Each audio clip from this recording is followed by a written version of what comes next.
Good morning. My name is Walter Heck. I'm here to talk about Icinga 2 and Puppet.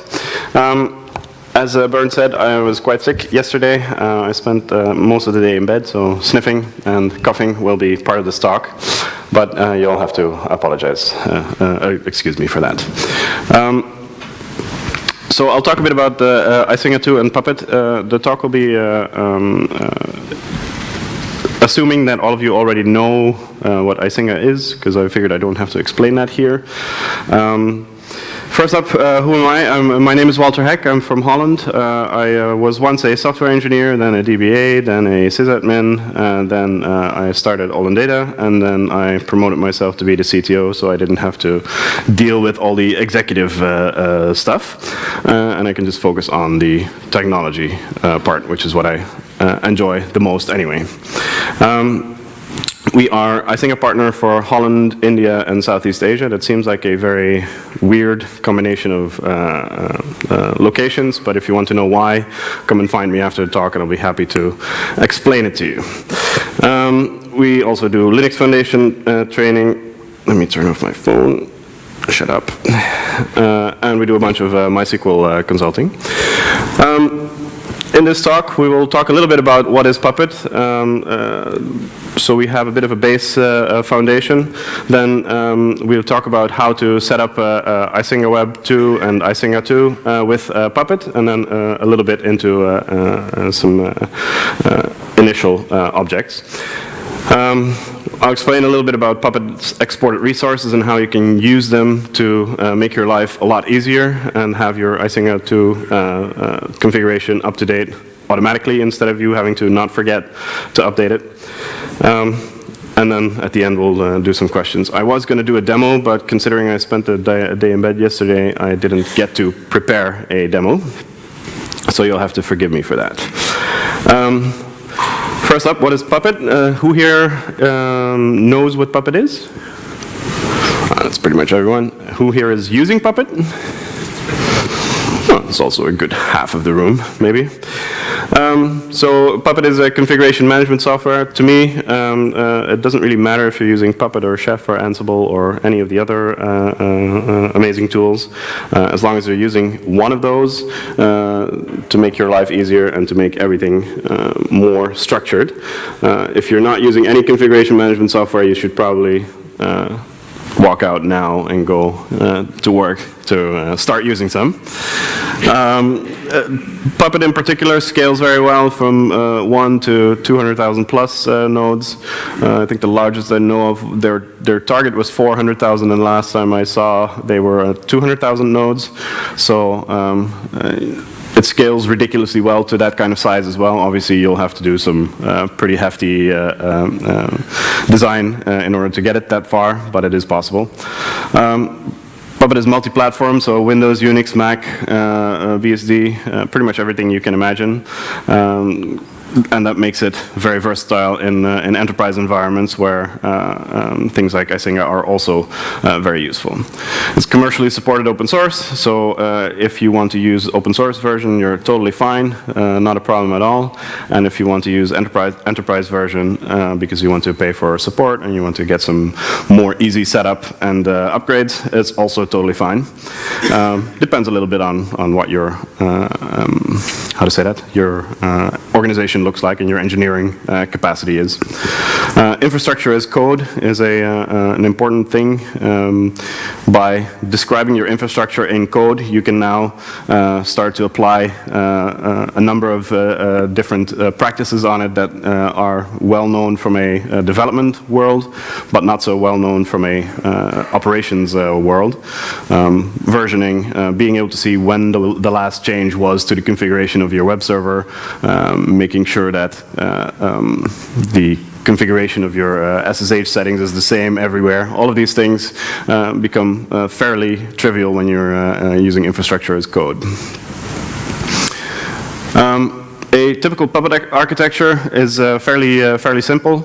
We have a Puppet master. This can be one machine. In larger environments, this will be multiple machines, multiple data centers. You'll have multiple copies of this. Depends a bit on the environment, but in the simplest environment, you'll have one Puppet master that pulls its code from a, by default, Git repository. You could still be living in the 20th century and use SVN, but most likely you'll be using Git because it's kind of the default version control software these days.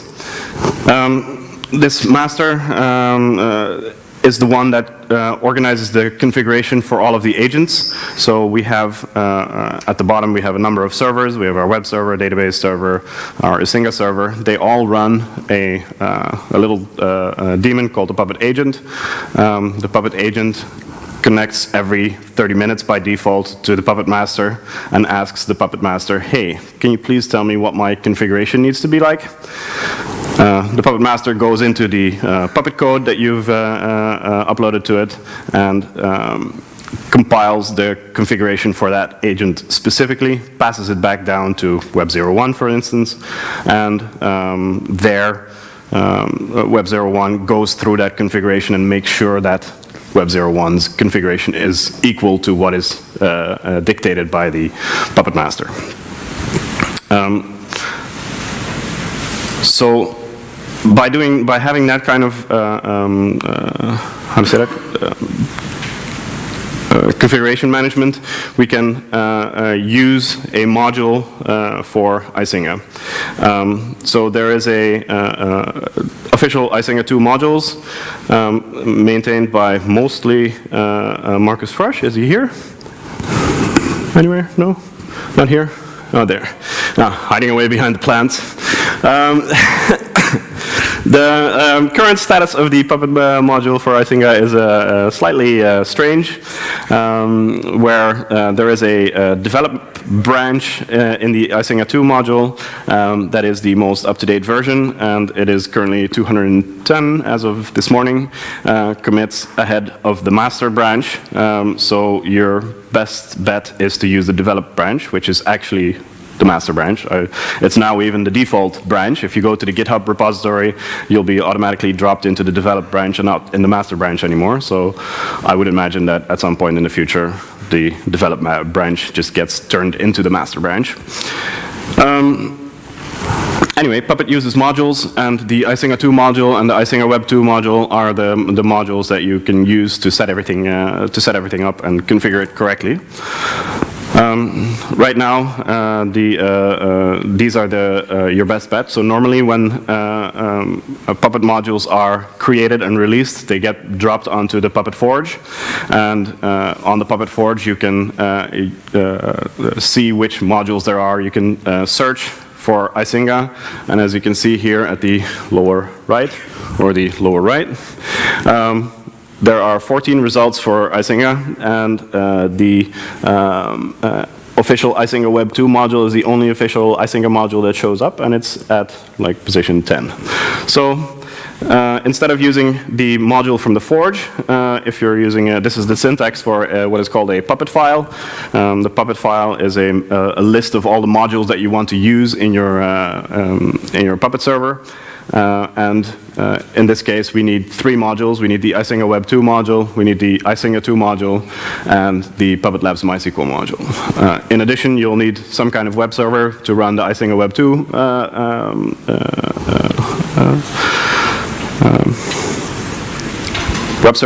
website on, but I'll leave that up to you as an exercise. There are plenty of examples on the web. So we will need, first of all, a database both for Icinga Web 2 and for Icinga 2 itself. In this case, I've chosen MySQL because I come from a MySQL background and I have a natural resistance against Postgres, but both work totally fine, and my opinion does not need to be yours. So choose whatever you wish, not a problem at all. Here's the sample config for MySQL though. We need to create 2 databases with a username and a password. Allow the proper host to access those databases. Then, after we've done that, and presuming that the database is up and running and the databases are created, so this will create, sorry, one step back, this will create the databases, but it won't create any schema inside them or any data inside them. This is currently, in the way we've set it up, part of the Icinga 2 side of things and the Icinga 2 web side of things. So after you have those databases up, you can start configuring the Icinga 2 server. Very simple, you just pass it some details for the database that it needs to connect to, and set manage database to true for it to actually go and create the schema. The next thing is the Icinga Web 2 the website. Requires some kind of web server and PHP. Most simple, in my opinion, is Apache and simple PHP, but you're welcome to change that to anything else you wish.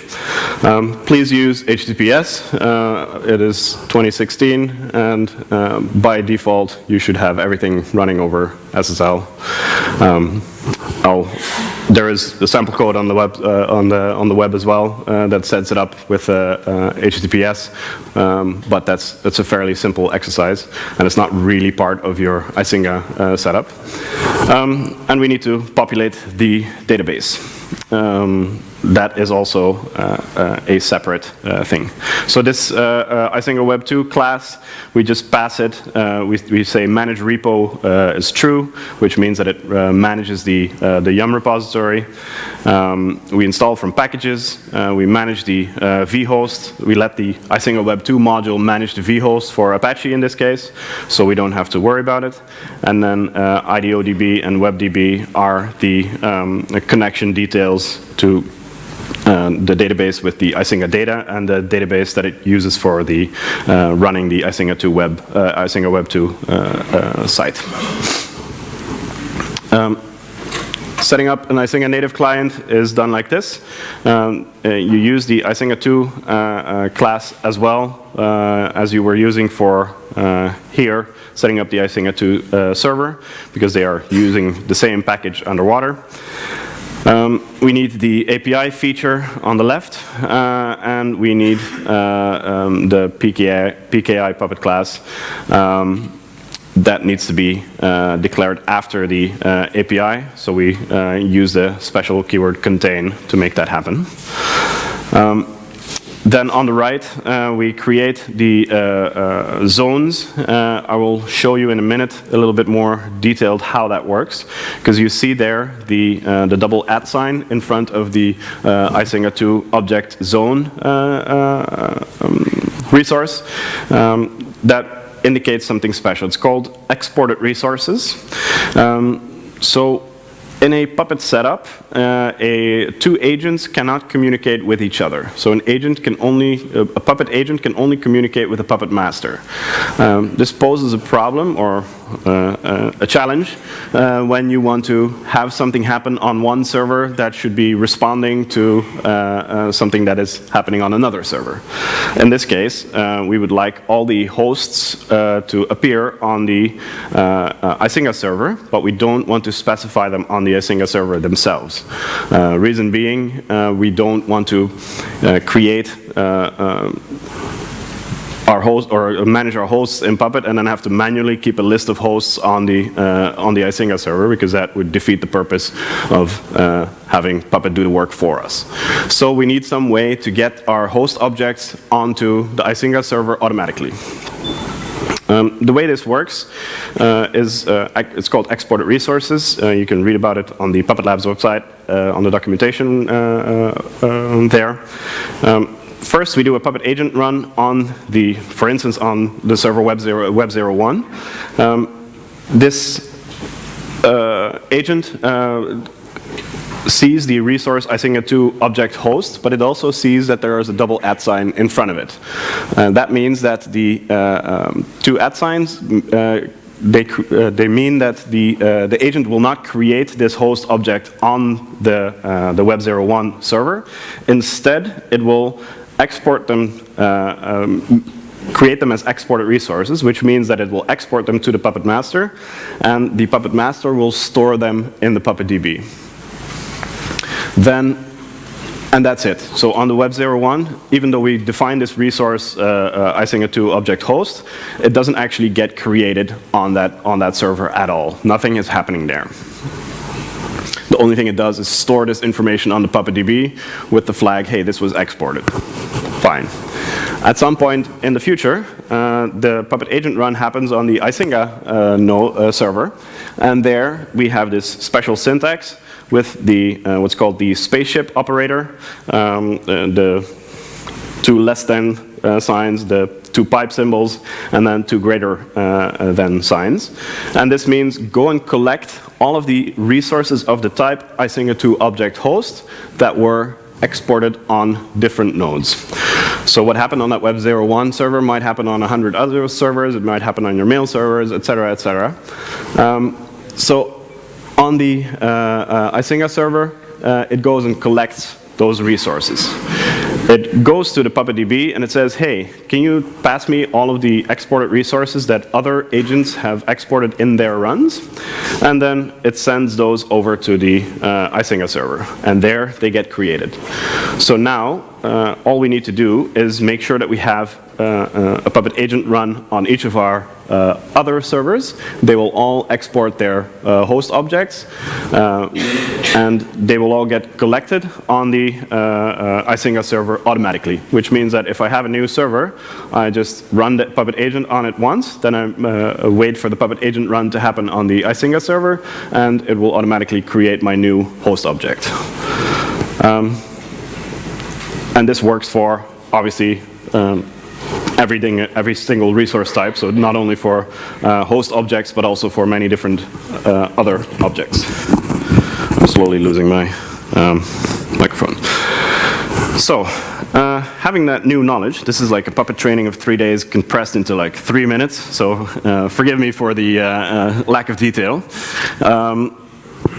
So what we have now is we see the Icinga server on the left that is collecting host objects, service objects, and zone objects. You can collect, obviously, more objects later as well. And then it does something interesting. The web server on the right, you see it exporting its zone. You'll also see it, so on the top right, it exports its zone, and then at the bottom, in the middle on the right, it creates the master zone, which we need on every server. So this is not exported because it needs to be created on each and every server. And then we export all of the, we export the zone for this server, and we collect all of the zones on this server. Obviously, you can make selections if you don't want all of your zones to be on each of your nodes, but for a simple setup, this works just fine. We also export our host object, and so we will have the master zone and the local zone that has as its parent the master, and then here on the left, we collect all hosts, services, zones,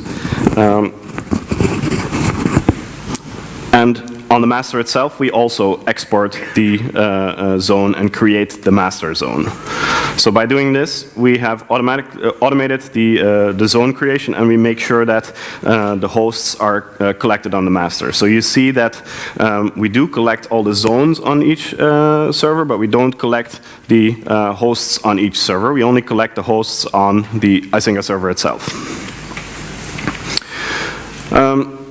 Then we can create some apply service objects. These are the same as services, except you can have apply rules automatically. So what you see here is something interesting. So we have created 3 apply service objects, one for the number of users, one for the load, and one for the processes. And at the top, we see an Icinga 2 object apply service. This is called a resource default. A resource default is very similar to a normal resource, except that it creates defaults for all the resources of that type. So what you see is that the Icinga 2 object apply service resource default at the top, they start with capital letters. A resource default starts with capital letters, and a normal resource always is lowercase only. What it means is that for the top resource default determines that for each resource of the type Icinga 2 object apply service, we will have set the assign where attribute and the command endpoint attribute to those values. And then on each of the actual apply service resources, we override the check command attribute to set it to whatever we want to set for that specific resource.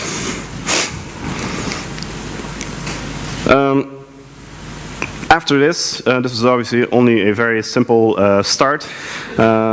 After this, you can create profiles for each type of application you have. So it would be convenient to have a profile for instance, Apache, a profile for GitLab. These profiles would monitor the specific resources you want to monitor for a GitLab instance or a Apache instance. By having those in a separate class, you can then include that class everywhere where you have an Apache server. You include the profile Icinga Apache class, and it will automatically start monitoring its Apache configuration, regardless of which server that actually is. If you want to see some nice examples of Puppet with Icinga, you can look at the Icinga Vagrant repository. The Puppet code in there is not necessarily the best of the best, but it works quite nicely, and it allows you to very easily see a nice example of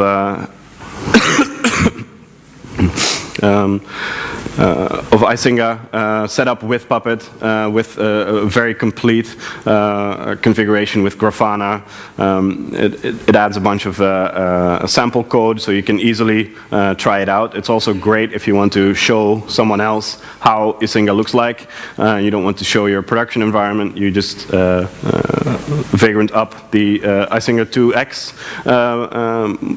vagrant box that is in there, and you can easily show a nice full-fledged Icinga deployment. As an exercise, you can add Grafana, business process monitoring, etc. All the Icinga modules are supported by the Puppet module as well. It's fairly well documented. Of course, there is room for improvement. So if you bump into problems, don't only solve them for yourself, but solve them and then do a pull request to the Puppet modules for Icinga 2 and Icinga Web 2. Even though the state is fairly strange with the developer branch, the pull requests are actually very fast responded to and merged if they make sense. So if we all work together, the modules will get better and better. The Puppet modules also allow for creating users, user groups, host groups, service groups, etc., etc. So you can go as advanced as you wish. But I thought I'd keep the initial explanation simple. Before I finish, I wanted to say that if anyone is anyone here from the Netherlands? No? Yes? Anyone? Yay! 1, 2, 3. Wow, awesome. So we're having an Icinga training in the Netherlands in April. I'm losing this thing all over the place. We're having an Icinga training in the Netherlands in April. It's ridiculously cheap because it's the first one and we want to make it happen. So please, if you want to learn more, sign up there. And that was that. I would like to open the floor for questions if anyone has them. There is a microphone in the back there. Does anybody have questions? Too fast. Either shout really loud or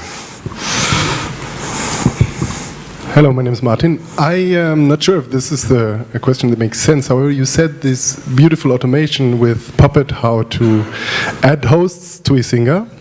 However, what if you have a host, that you don't want anymore? Can you use the same beautiful automation, or do you have to do that manually dirty? So that depends on why you don't want to have that host anymore. So first of all, you can set a host manually to be absent, which is kind of strange if the actual host still exists. And the other situation is that the actual machine doesn't exist anymore. The exported resources stores the resources in the Puppet DB, and if you remove a host from Puppet, so this is not Icinga specific, but if you remove the whole host from Puppet and you say, hey, clean this node from Puppet's existence, then it will also remove the exported resources. And then the next time the Puppet agent runs on the Icinga server, it'll remove the server as well. All right, thank you very much. Any other questions? No, I think it's time for coffee. We have plenty of time. Yeah. Okay, I think this one is closer to me. Hi, my name is Robert. I don't have a question, but I have a tip. You have mentioned to populate a single web database manually. You can do this while creating the MySQL resource with the SQL attribute. Yes. And put there the path to the schema. It's in the package, and so you can populate the database while running Puppet. For instance, right here. Yes, you don't need an exec. You can do this with the MySQL DB define. It has an attribute called SQL, and there you can that's put the true, path. but that's the MySQL DB resource uses the schema, but it has a bit of a strange way of actually doing things underwater. So my personal preference is using an exec. Exec is basically the worst resource type in all of Puppet. You should basically never use it. If you find yourself using it, find another way to do it. That's what I always say when I give a training. But for this case, I prefer the exec over the over the MySQL DB resource itself. There's one more question.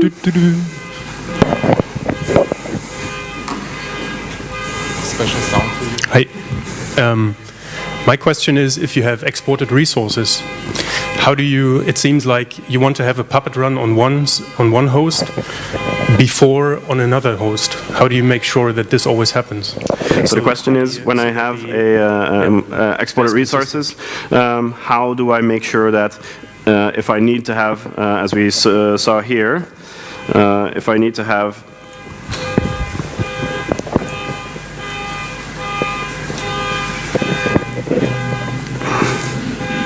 That's not annoying at all.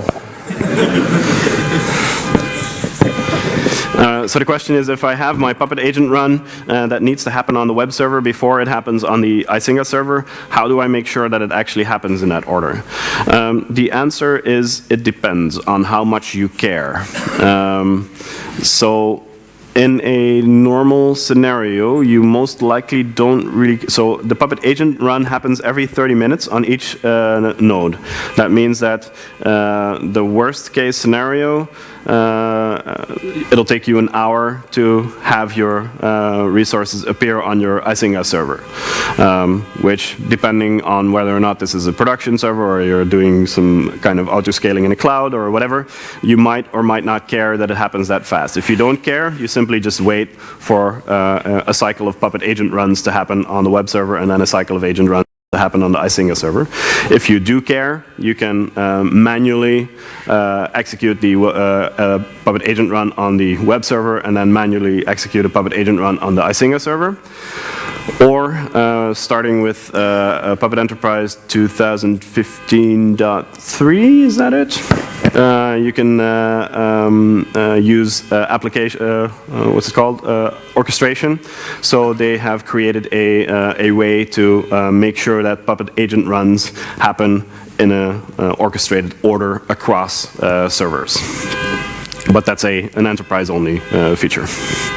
In reality, most of the time, you don't really care how long this takes. If you do care that it takes less than an hour, Puppet usually comes with a orchestration framework called mcollective, and you can pass an mcollective command from the Puppet master that will